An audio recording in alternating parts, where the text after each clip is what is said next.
ये बात कुछ ठीक नहीं लगी।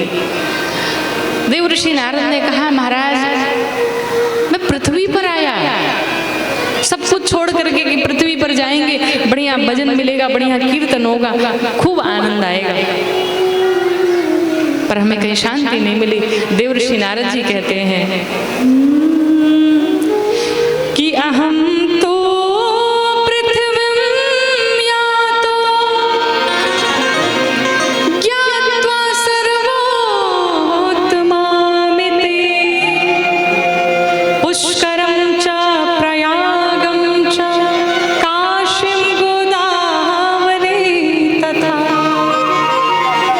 पुष्कर गया, प्रयाग गया, हरि क्षेत्र गया, कुरुक्षेत्र गया, पर कहीं शांति नहीं मिली, कहीं भजन नहीं मिला। फिर कहा महाराज संतों के यहाँ गया, एक आश्रम में गया तो बड़ा सा टैग लगा हुआ था त्यागी जी महाराज, और जब अंदर प्रवेश किया तो महाराज वो आलीशान बिल्डिंग बनी हुई है, खूब आनंद हो रहा है, कहीं से त्याग दिखाई नहीं। उससे भी आगे बढ़ा तो एक आश्रम में लिखा था ब्रह्मचारी जी महाराज, नाम तो ब्रह्मचारी जी था, पर देखा तो 10-12 बच्चे बाहर खेल रहे थे। कहाँ से ब्रह्मचारी? हमने सोचा चलो गृहस्थी बड़े अच्छे होते, गृहस्थियों के पास चलता हूँ। गृहस्थियों के पास गया तो क्या देखा? देव ऋषि नारद कहते हैं कि तरुणी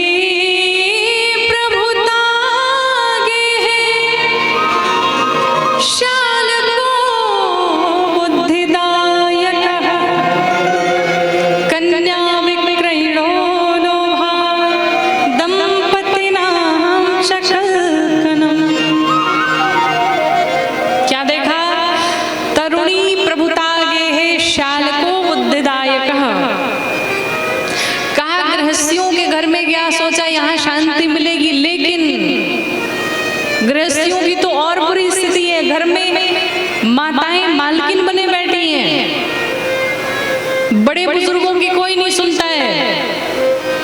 अच्छा, घर में माताएं मालकिन बने, सारा कुछ देखे, ये बुरी बात नहीं, अच्छी बात है, लेकिन नियम क्या है? कहा घर में अगर बड़े बुजुर्ग हैं तो उनसे एक बार पूछ अवश्य लेना चाहिए, उनसे पूछ करके कार्य हमें करना चाहिए। और एक बात मैं निवेदन करूं, घर में अगर बड़े बुजुर्ग आपके पड़े हुए हैं और आपको पता है कि सारा काम तो मुझे ही करना है, सारे पैसे हमें ही खर्च करने हैं, लेकिन अगर एक बार जाकर के आप अपने माता पिता से आज्ञा ले लेते हैं, पूछ लेते हैं, तो वो माता पिता उतने में ही बड़े प्रसन्न हो जाते हैं कि इतना बड़ा हो गया उसके बाद भी हमसे पूछ पूछ करके काम करता है। ये छोटी छोटी चीजें गृहस्थ जीवन में बहुत मायने रखती हैं। शाल को बुद्धिदायक, नारद जी ने कहा कि घर में साले साहब की चलती है।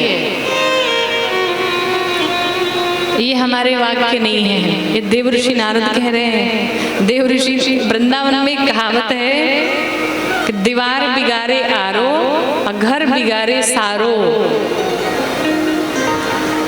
हाँ, जिस घर में साले साहब की चलने लगे, समझो कि अब कोई साले साहब तो नहीं बैठे यहाँ पे, पता चले बुराई मान जाए। भाई देखो, ये हमारे वक्तव्य नहीं है, ये हमारे संत महापुरुष कह गए कि घर में देव ऋषि नारद कहते कि घर में भाई की भाई नहीं सुनता है, पर साले साहब कह दे कि महाराज जीजा जी ये वाली गाड़ी लेनी है तो जीजा जी वही गाड़ी लेते हैं।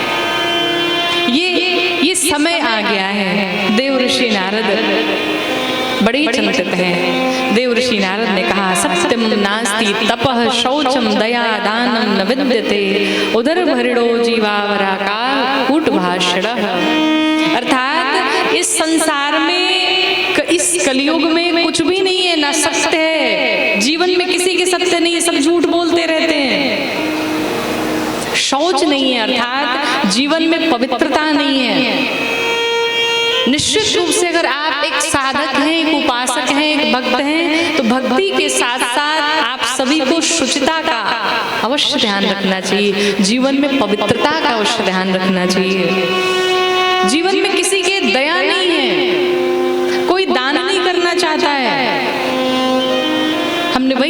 आपसे चर्चा की कि गयासुर कितना बड़ा दानी था, जिसने अपना पूरा जीवन, पूरी जीवन तपस्या की, अर्चना की, वंदना की, मरने के पश्चात भी, मरते मरते भी संसार के कल्याण के लिए वरदान मांग गया। कई बार लोग सोचते हैं कि हम दीर्घायु हो जाए, हमारी आयु 100 वर्ष से ऊपर हो जाए,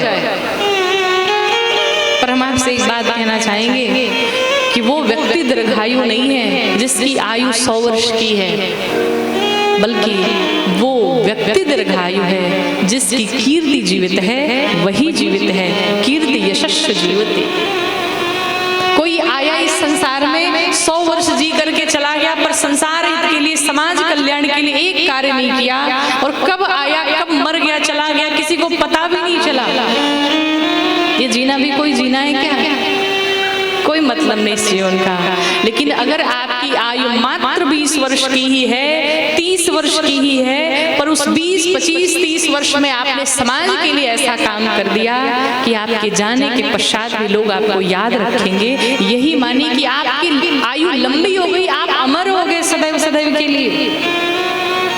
इसलिए जीवन में लोगों के लिए, समाज के लिए, अपने लिए सब जीते हैं, अपने परिवार का भरण पोषण सब करते हैं, पर अपने हृदय में दया का भाव लाइए, दूसरों के लिए जीना सीखिए, दूसरों के हित के बारे में सोचना करिए। दया करेंगे तो लाभ होगा, आप लोगों पर दया करेंगे तो लाभ होगा। आप दूसरों के बारे में सोचेंगे तो भगवान आपके विषय में सोचेंगे। किसी ने क्या सुंदर गीत गाया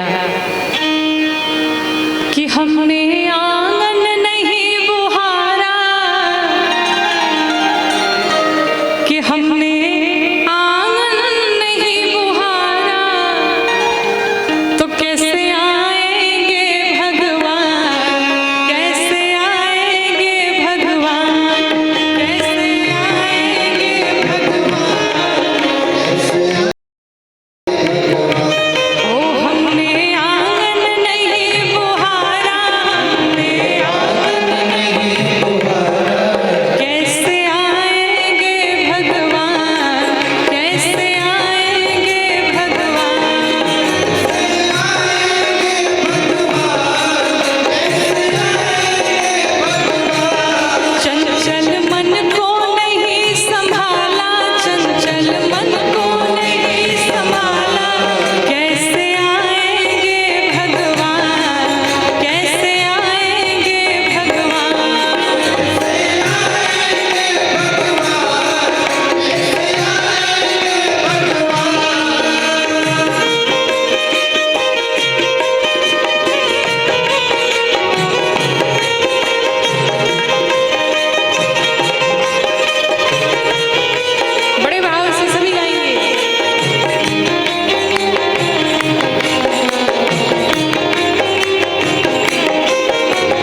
ढूंढ रहे हैं, पर वो तो भीतरे बैठे हुए हैं। साधक कहता है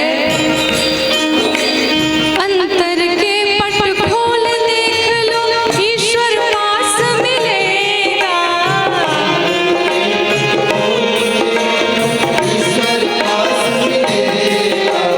हर प्राणी में ही परमेश्वर काया भास मिलेगा।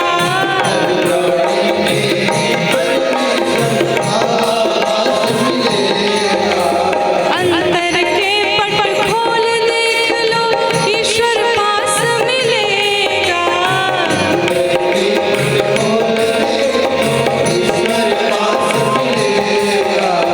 हर प्राणी में ही परमेश्वर काया भास मिलेगा।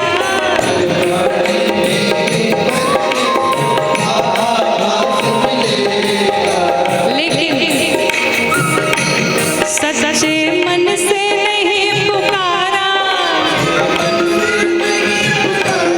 सच्चे मन से नहीं पुकारा,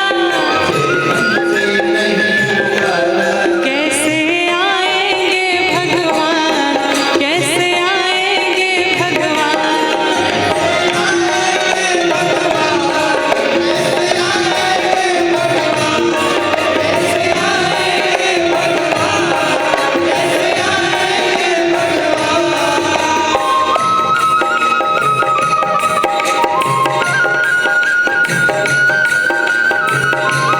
बड़े भाव से सभी लोग मीठी मीठी तालियों के साथ।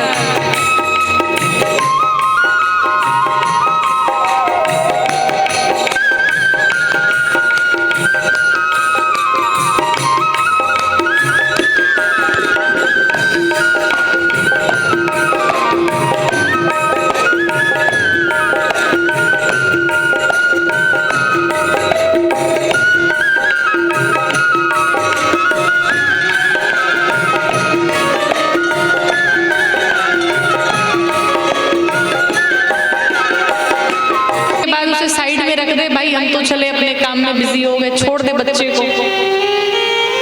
क्या स्थिति होगी उस बालक की, कभी विचार किया है? ठीक उसी प्रकार से घर में श्री ठाकुर जी तो विराजमान हम कर लेते हैं, पर उस माँ की ही स्थिति हो जाती है जो बच्चे को पैदा करके उसे छोड़ दे।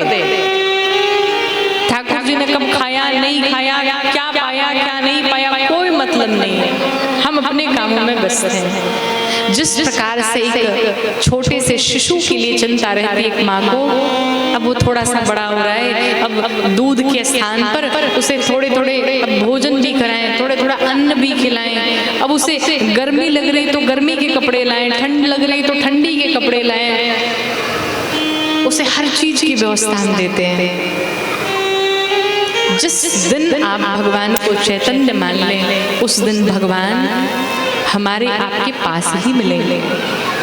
हम दूर दूर ढूंढ रहे हैं भगवान को, लेकिन हम भगवान को भगवान मान के बैठे हुए हैं कि मूर्ति में तो नहीं है ये। अगर भगवान से हमको प्रेम होता तो भगवान की वो सेवा होती, भगवान के लिए वो तड़प होती। आपको पता है भगवान एक खेल खेल रहे हैं हम सभी के साथ में। कौन सा खेल? बर्फ और पानी का खेल। बचपन में हमने भी खेला है, आपने भी खेला होगा शायद। एक खेल हुआ करता था कि कुछ बच्चे एकदम पाषाण बन जाए, स्टैचू बन जाए, और जो हिलेगा फिर वही चोर। और एक बच्चा उसमें से दौड़ दौड़ करके सबको हिला रहा है। कोई अगर कुछ भी रिएक्शन कर दे, कुछ भी रिएक्ट कर दे, तो फिर वो पकड़ा जाएगा।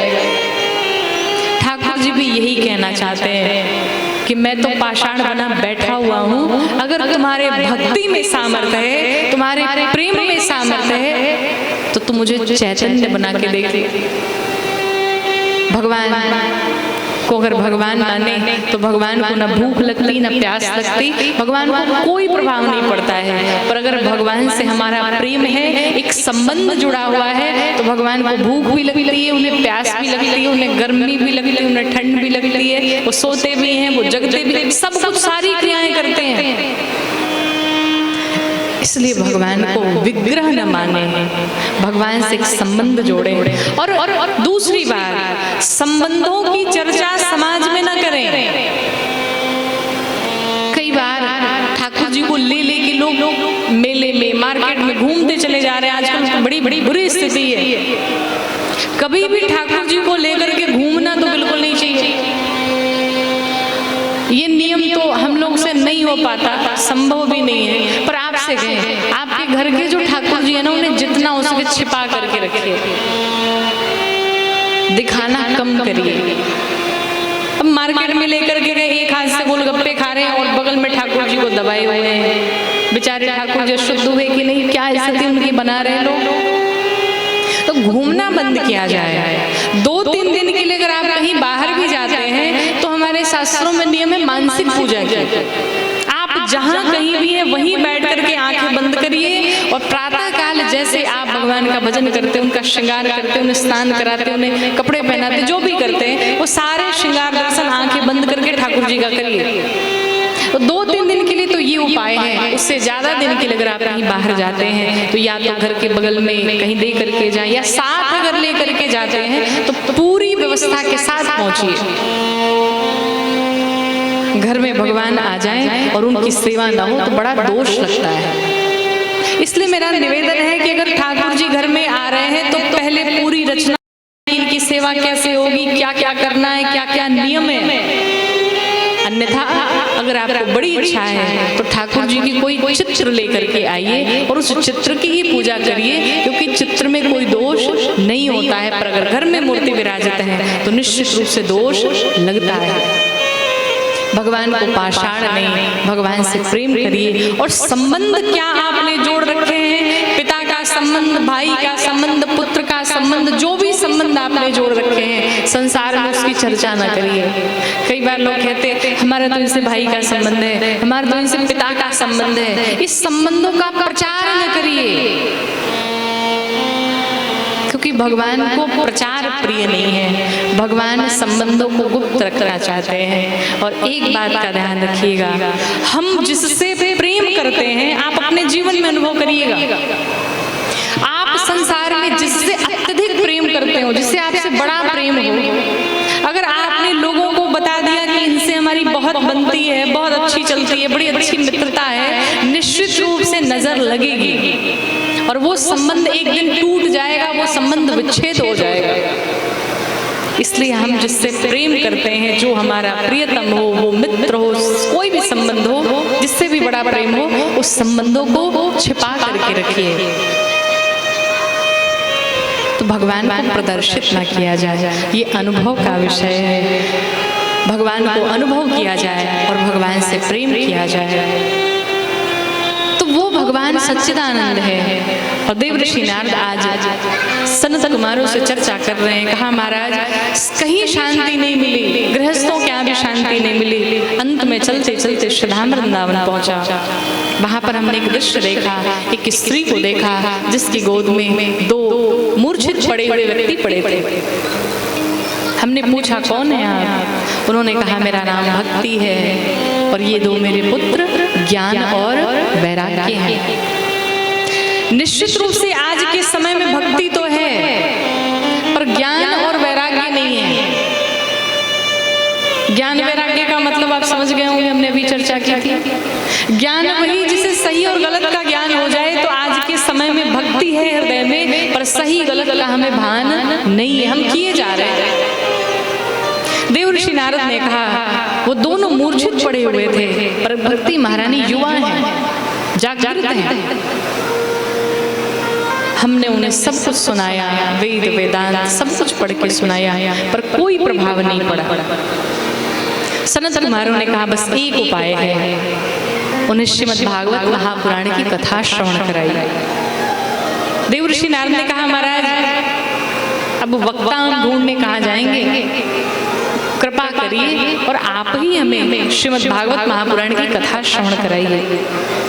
सनत कुमार व्यासपीठ पर विराजमान हुए, देवऋषि नारद विराजमान हुए, भक्ति महारानी अदृश्य रूप से वहां पर उपस्थित हुई और इधर देव ऋषि नारद कथा श्रवण करना प्रारंभ किए और उधर सनत कुमार बड़े भाव से, बड़ी श्रद्धा के साथ खूब आनंद पूर्वक कथा श्रवण कराना जैसे ही प्रारंभ किए, कथा चल ही रही थी तब तक मध्य में भक्ति महारानी प्रकट होकर के नृत्य करने लगी और इधर ज्ञान वैराग्य का मूर्छा छूट गया।